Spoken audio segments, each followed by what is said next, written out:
തോന്നിയെന്ന് നബി മുഹമ്മദ് മുസ്തഫ സല്ലല്ലാഹു അലൈഹി വസല്ലമ തങ്ങൾ പറയുകയാണ്. അയ്യൂബ് നബിയുടെ ജീവിതം കണ്ടിട്ട് സാക്ഷാൽ ഇബ്ലീസിന് പോലും അസൂയ തോന്നുകയാണ്. അല്ലാഹുവേ, അയ്യൂബ് നബിയെ കുറിച്ച് പടച്ച റബ്ബിന്റെ മുന്നിൽ പോയി ഇബ്ലീസ് പരാതി പറയുകയാ. എന്താണ് പറഞ്ഞതെന്നറിയുവോ? അല്ലാഹുവേ, അയ്യൂബ് നബി അലൈഹിസ്സലാം സുഖ ആഡംബരങ്ങൾക്ക് നടുവിലാണ് ജീവിക്കുന്നത്. അല്ലാഹുവേ, ഒരുപാട് സമ്പത്തുണ്ട്, ഒരുപാട് ഭാര്യ മക്കൾ, വല്ലാത്ത കൊട്ടാരങ്ങൾ. അയ്യൂബ് നബി വല്ലാത്ത സുഖങ്ങളുടെ നടുവിലാണ് കഴിയുന്നത്. അയ്യൂബ് നബിക്ക് ദുരിതവും പ്രയാസവും പട്ടിണിയും ഒന്നും അയ്യൂബ് നബിക്ക് അറിയില്ല. അങ്ങനെ അയ്യൂബ് നബി അലൈഹിസ്സലാം അല്ലാഹുവിന് ഇബാദത്ത് ചെയ്തുകൊണ്ട് ജീവിക്കുകയാണ്. ഇത് കണ്ടപ്പോഴാ ഇബ്ലീസിന് സഹിക്കാൻ കഴിയാത്തത്. ഇബ്ലീസ് അല്ലാഹുവോട് പറയുന്നു, അല്ലാ, അയ്യൂബിന് നീ അനുഗ്രഹങ്ങൾ കൊടുത്തത് കൊണ്ടാണ് നിനക്ക് നന്ദി കാണിക്കുന്നത്. നീ എന്തെങ്കിലും ഒരു പരീക്ഷണം കൊടുത്താൽ അയ്യൂബ് നിന്നെ മറക്കും പടച്ചവര്. അയ്യൂബ് നിന്നോട് നന്ദി കേട് കാണിക്കും തമ്പുരാന്. അല്ലാഹു പറയുന്നു, എന്റെ അയ്യൂബ് ഒരിക്കലും അങ്ങനെ ചെയ്യില്ല. അയ്യൂബ് നബി ഒരിക്കലും അങ്ങനെ ചെയ്യില്ല.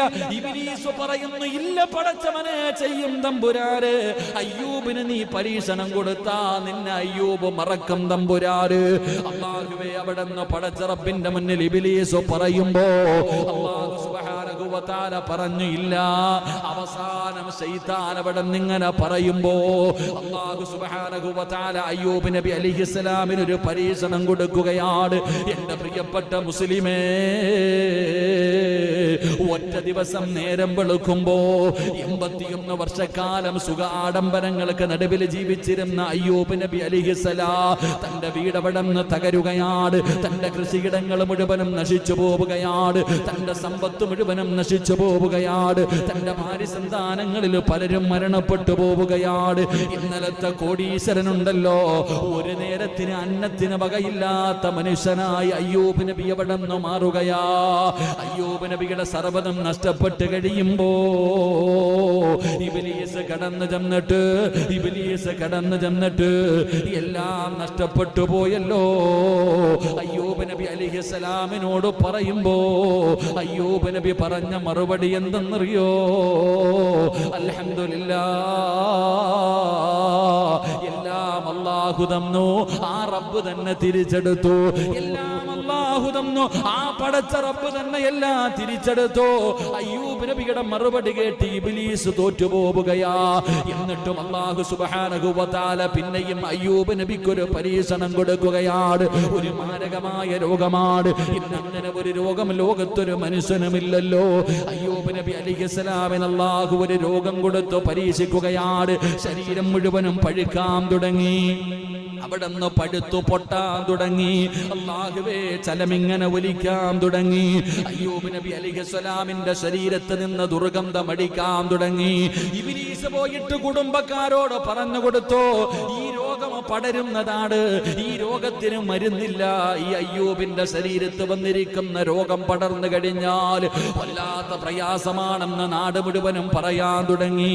അങ്ങനെ 81 വർഷക്കാലം ജനിച്ചു വളർന്നു നടന്ന സ്വന്തം നാടുണ്ടല്ലോ, ആ നാട്ടിൽ നിന്ന് അയ്യൂബ് നബിയുടെ കുടുംബക്കാര് വരെ അയ്യൂബ് നബി അലൈഹിസ്സലാമിനെ പുറത്താക്കുകയാണ്. അല്ലാഹുവേ, രോഗം പിടിച്ച ശരീരവുമായി അയ്യൂബ് നബി അലൈഹിസ്സലാം അവിടെ നിന്ന് ഇറങ്ങുമ്പോ എല്ലാവരും കൈയൊഴിഞ്ഞപ്പോ അയ്യൂബ് നബിയുടെ പ്രിയപ്പെട്ട ഭാര്യ, അല്ലാഹുവേ, ഒരേ ഒരു പെണ്ണ് മഹദിയായ റഹ്മത്ത് ബീവി റളിയല്ലാഹു തആല അൻഹാ, പെണ്ണെന്ന് പറഞ്ഞ റഹ്മത്ത് ബീവിയെ പോലെയാകണം. ഒരു ഭാര്യ ആരാകണം? റഹ്മത്ത് ബീവിയുടെ ചരിത്രം വായിച്ചവരാകണം. റഹ്മത്ത് ബീവി റളിയല്ലാഹു തആല അൻഹ വേച്ച് രോഗം പിടിച്ച് നടന്നു പോകുന്ന പ്രിയപ്പെട്ട ഭർത്താവിന്റെ കയ്യിൽ പിടിച്ചിട്ട് അവിടെന്ന് പറയുന്നു, അയ്യൂബ് നബിയേ,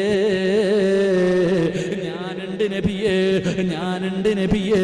അയ്യൂബ് നബിയുടെ കയ്യിൽ പിടിച്ചുകൊണ്ട് രണ്ടുപേരും നടന്നു പോവുകയാ. എന്റെ പ്രിയമുള്ളവരെ, മരത്തിന്റെ ചുവട്ടിലിരിക്കുകയാണ് അയ്യൂബ് നബി അലൈഹിസ്സലാമിന്. ഓരോ ദിവസം കഴിയുമ്പോഴും രോഗം ഇങ്ങനെ കൂടിക്കൊണ്ടിരിക്കുകയാണ്. പടച്ചവനെ, അവിടെ നിന്ന് മാംസങ്ങൾ താഴേക്ക് വീഴാൻ തുടങ്ങി.